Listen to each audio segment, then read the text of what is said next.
nanya tentang Bunda kan salah satu pengacaranya tim lawyernya Anies. Gimana nih Anies dilaporkan ke Bawaslu? Ya, sebenarnya tidak membuat alasan untuk melaporkan Anies. Kita melihat apa-apa yang disampaikan Anies itu sudah terjadwal di dalam tema yang diberikan oleh panitia, dan tidak ada yang dilanggar, tidak ada yang melewati dari ketentuan-ketentuan panitia. Nah, untuk hal melaporkan itu sangat tidak pantas. Betul. Terus langkah selanjutnya gimana, Bun? Ya, kalau dia mau melaporkan, silakan.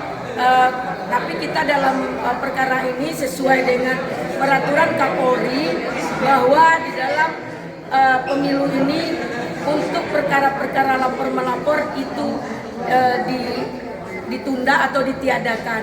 Dan kalau seperti itu, banyak pelanggaran yang harus kita laporkan, seperti sikap etika yang dilakukan oleh calon presiden, tidak membuat contoh yang baik, gemoy. Apa itu gemoy? Coba lihat di YouTube tahun 98, gemoy itu adalah sampah. Gemoy itu sampah, perempuan-perempuan yang seksi-seksi. Coba lihat. Nah, jadi ini nyata, ada di YouTube, beredar di YouTube.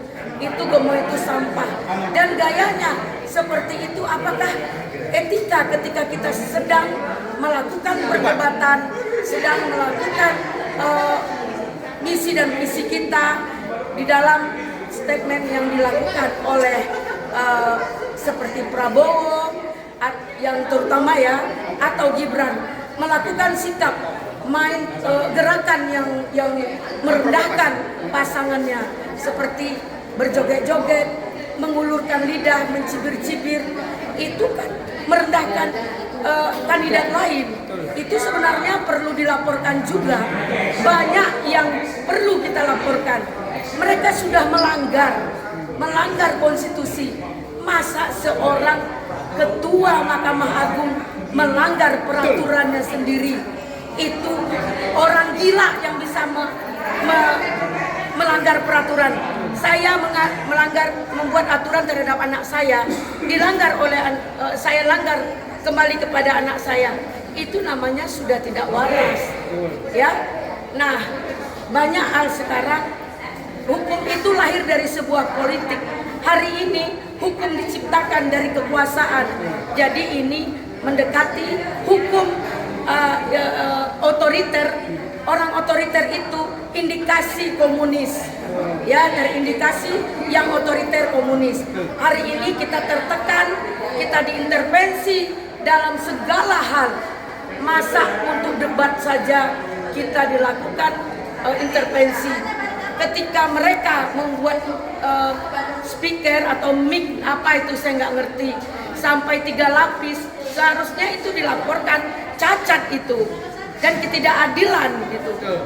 Dan bagaimana ketika dia melakukan statement, harusnya dicek dulu badannya semuanya, dan semua ketiga-tiganya, jangan satu dibiarkan seenaknya saja. Kekuasaan itu nggak perlu ditakuti. Yang perlu ditakuti itu kekuasaan Allah, jangan kekuasaan manusia yang roda itu berputar. Katanya roda itu berputar, bannya bocor. Sekalipun ban bocor, roda tetap berputar walaupun akan hancur ban itu. Sekalipun pelatnya juga akan habis. Nah, namun dalam hal ini yakin dan percayalah, hari ini kita lihat ada gugatan untuk Pak Jokowi. Kemarin kita menggugat kebohongan Pak Jokowi, sekarang gugat ijazah palsu. Tapi yakinlah kebenaran akan terungkap dan usaha tidak akan mengkhianati hasil. Mungkin itu yang bisa saya sampaikan. Kami tidak akan gentar, kami tidak akan takut sebagai tim kuasa hukumnya Anies Baswedan. Tetap berjuang, kawal TPS, kawal pemilu. Terima kasih. Terima kasih, Bun.